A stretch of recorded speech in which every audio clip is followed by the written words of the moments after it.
I like No. how you wanted to record a podcast, but you're also like eating. It's a mukbang. That would actually get some views.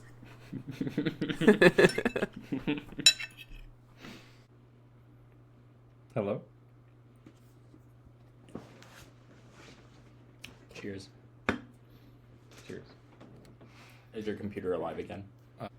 I think my laptop's just overheating. I think it's just too hot. Oh yeah, it's toasty. I need like water cooling. Just pour water over it. Have you thought of just putting your computer in the refrigerator? Well, I was thinking I could just get a towel wet and then just lay the laptop on it. Yeah, don't do that. Or honestly, just put it on the balcony for like 2 minutes because it's cold outside, right? I think Austin should do From the podcast outside? from outside. Oh my. I mean,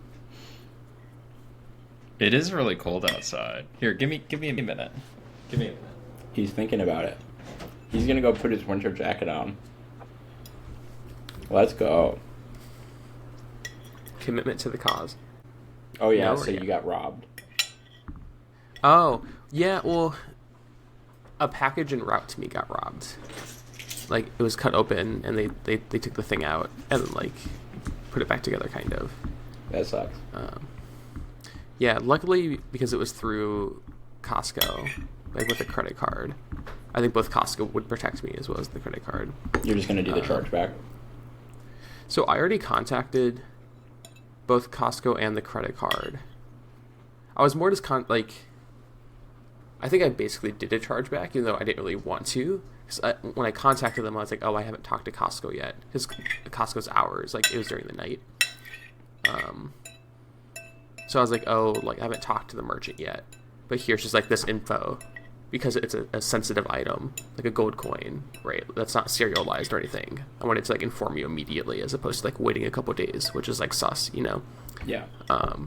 But then, like, they immediately refunded me the purchase amount. So I'm like, oh, I hope Costco doesn't get mad at me if that was, like, a chargeback, you know? Which, like, it probably was, basically. And you have your But, like, before- Costco Elite membership. Yeah, like, I'm not too worried about it. outside.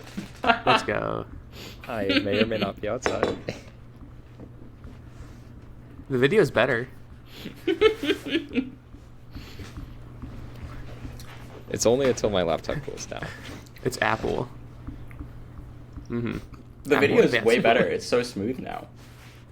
That's Well, I also stopped Risk. So That's- once I boot that back up, we'll see. Oh. Okay. So are you gonna buy a gun, Chris? Probably not. I definitely want to more than I used to.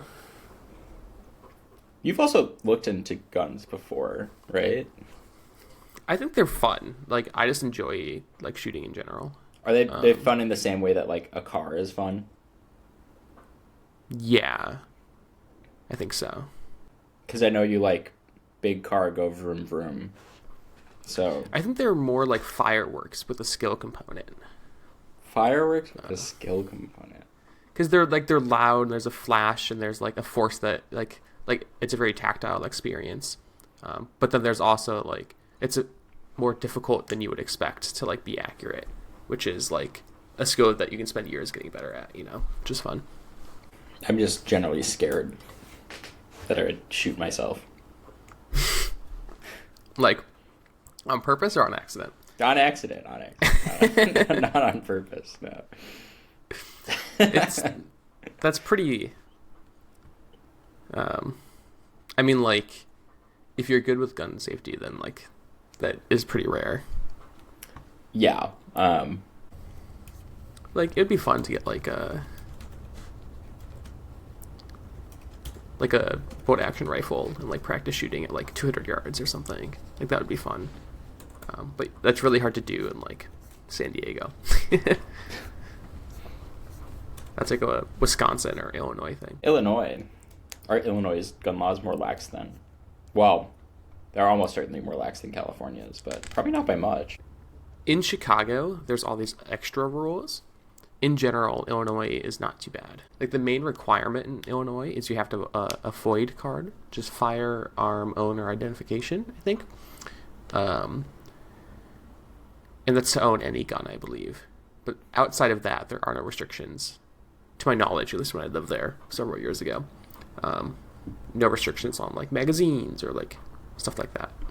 Like, California is ridiculous because any gun sold in California has to be a model made by the manufacturer that's specific for the state. And then the state just makes them pay all these, like, extra like taxes and fees and stuff. So, like, a lot of guns you're not allowed to own. And that's before you even get into, like, the magazine capacity. And, like, with rifles, you have to have, like, devices that make them harder to use. Like, on a grip, there has to be a thing that makes the grip awkward to use. Like, stuff like that. Which, like, takes away the fun part of it. So then there's, like, no reason to do it. Yeah. All right, I think we got it this time. Too cold outside. Well, I literally did just cool down the laptop, and now it's working a lot better. So, John, what topic was going to get us canceled for sure? Yeah, are you ready to get canceled? Sure. Okay. I was very confused. I saw someone post that she was going on maternity leave and feels so grateful to be part of such a caring, thoughtful, intelligent group of women. But women spelled with an X. And I was like, oh, that's a weird typo. But then I searched it. Not a typo. Intentional. Wait, where's the X? Where do you think it is? In replacing the E. Correct. If I give my guess why, does that get me canceled? Well, I initially thought that it was somewhat along the lines of accidental turf territory. Okay. So I was I was a little confused by it. Turf, you said? What is that? Oh, yeah, turf. Okay, so turf is an acronym for Trans Exclusionary Radical Feminism, as in an offshoot of the feminist movement that is trans exclusionary, as in only biological cisgender women are women kind of deal. And that's what I thought it was like accidentally that, where they were trying to be more inclusive by saying women with an X, but ended up being somewhat exclusive by saying that, oh, we accept all kinds of women here, so we're going to use X. But if you're not using X, then it's not all kinds of women, it's just like cisgender women. So I was a little confused by it. But then I went down and read the Wikipedia page about all of this, and they got me. They got me to read the whole Wikipedia page, which is the whole point of stuff like this. Was there anything insightful in the Wikipedia page, I mean? Yeah, so essentially the impetus behind why people want to do it is to take the man out of woman. And there's a lot more nuance to it. Another interesting part of the Wikipedia page was it started talking about fourth wave feminism, and I got very confused because I thought we were already still on four? I thought we were still on third wave feminism, but that is not the case. Well, actually, I think they overlap a little bit. I'm going to venture and say they overlap a lot. This is why the conservatives won. Now that's going to get you canceled, Austin. Because the liberals are all over here fighting, like, are we on the third wave? No, this is a new wave. Really, that should get Austin hired by the DNC so they can actually win an election. Unfortunately, it'll only get him hired by Elon Please Musk. no. Yeah, I guess my only comment is more power to him. I think if I saw that in a work email, I'd be, like, confused, and I'll probably, like you, assume it was a typo, or Google it, and then I'd probably just never think about it ever again.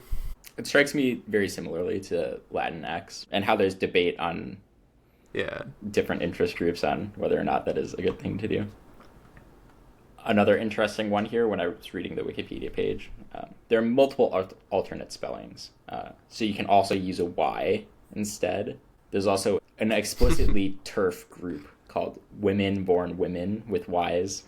When I think of replacing the O with a Y, I think of like worms, like the dragon things. I don't know why that just popped into my head.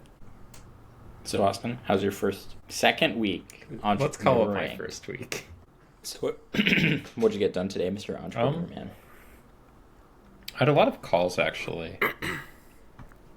Did some research on incorporation, learned about some of the AI-based SDR tools on the market and how much they cost.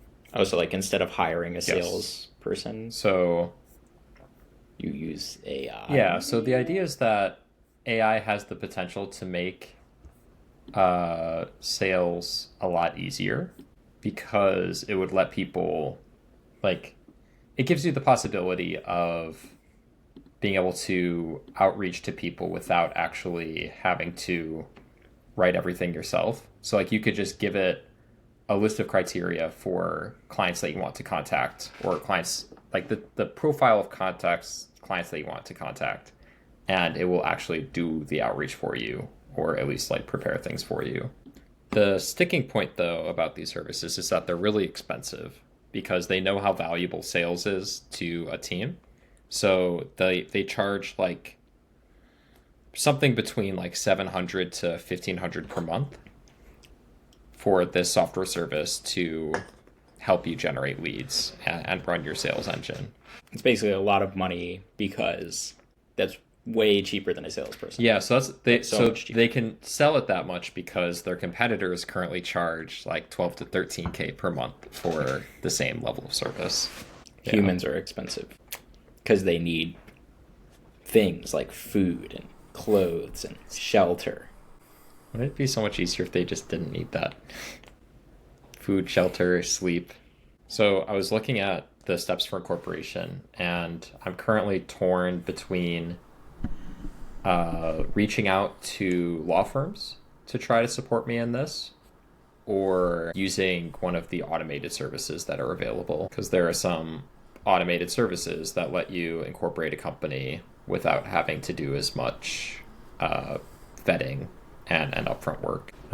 So for example, I talked to 3 founders today, and 2 of them used Clerky to incorporate their companies, and then the third one, I'm not sure how they did it, but they do use one of those automated services for bookkeeping and payroll, and for like other back office work. So it's not uncommon to use these kinds of services as a startup because it is significantly cheaper, very irregular type of paperwork, especially for a regular type of software company. So it's not too difficult either. Yeah, I mean, having other founders recommend the services they used and had like positive experiences with is like a good signal. Especially if they'll be like doing similar stuff to what you're doing. Did they like do VC stuff and have like a cap table, or is it just the startups I talked to? Mm-hmm. I think both of the ones I talked to were bootstrapped companies, or 2 of the ones I talked to were bootstrapped companies. The third one was VC backed. And the bootstrapped ones were the ones that used Clerky. Yeah, if you're not taking other, so like when you say bootstrapped, self-funded. like self-funded, right? Yeah. If you're not taking other people's money, then like there's lower risk, because if something is wrong, it's like just you. Like there's still risks you can mess up tax stuff or something like that, but like if you knew you would have a complex cap table, like that would be a reason to maybe use something that was like more expensive, more thorough. Even if I did use one of these services, I would still expect to have a relationship with a law firm in the future. So it may just be better to bite the bullet and establish that relationship now. Have you like gotten any ideas for how expensive it would be to pay like, somewhere between $2,000 and 2 and 3,000, I think, was the mid estimate. Nothing higher than 5,000, but like 2 to 3 grand is like I'm prepared for expenses like that as a burgeoning company, but it would be certainly easier if I didn't have to worry about a payment like that. I ate like 10 of Maggie's snickerdoodle cookies in one sitting last night. John's bulking. Did you re-moisten them? I did, yeah. Nice. Juicy cookies. That's a pretty innovative technique. Yeah, I was looking for ways to make the cookies wet. Now you're trying too hard, John. The algorithm knows. As soupy as possible. Remember in like middle school when they would basically just serve, or was it high school? Yeah, they would just serve like warm cookie dough. Yeah, and it was amazing. And it was incredible, but it was like definitely salmonella risk. It's disgusting, but they knew that's what the kids wanted. You had to eat it with a spoon because you couldn't pick it up. Alrighty. See you later. See ya. Adios.